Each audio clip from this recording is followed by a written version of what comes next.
বাজার তো দাম হবে না আপনি আজকে দেখুন দাম বাড়ছে হ্যাঁ আজকে দেখুন আজকে 60 টাকা করে নাকি ভাই ও আইসলাম একটা জিনিস নেওয়াত ইয়া দিয়ে খালি অফার তেল নেওয়াত আইসলাম জানতাম তেল অফার আছে তেল নেওয়াত আইসি কোন কোম্পানির তেল এগুলো তো পুষ্টি এই দেখাও না মাইশো যদি বিশ্বাস না করে ও লোকিয়া পুষ্টি এটা অফার প্রাইস নেই ওই অফার প্রাইসে মানে 30 টাকা না কত ছাড় না 50 টাকা ছাড় 30 টাকা মনে হয় 30 টাকা নেই 30 টাকা না 50 টাকা ছাড় আর কি তাহলে আর তো এখন আইয়া প্রায় সব জিনিস ছাড় দেখি আর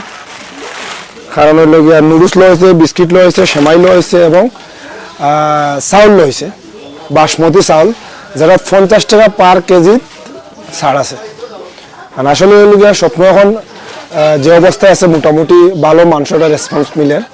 আর এবার এখন তো এসি হয়ে গেছে যার ফলে মানুষ হয়তো আরো বেশি আইয়া ঢুকে মার্কেট মোটামুটি ভালো চলে মোটামুটি সবই খরা আর তারা তো সবসময় অফার দিয়ে রাখে একটা ছাড় দিয়ে রাখে যার ফলে কিন্তু আসলে এখন কাস্টমারও ভিড়টা বেশি সেমাই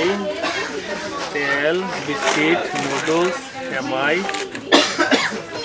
চাপাতা তো ধন্যবাদ সবাই রে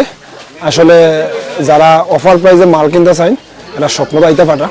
কারণ ভালো একটা ছাড়ে মাল কিনা যার তো ধন্যবাদ সবাই রে ঈদ উদযাপন করুন সবে খুশি মনে আসসালামু আলাইকুম রহমতুল্লাহ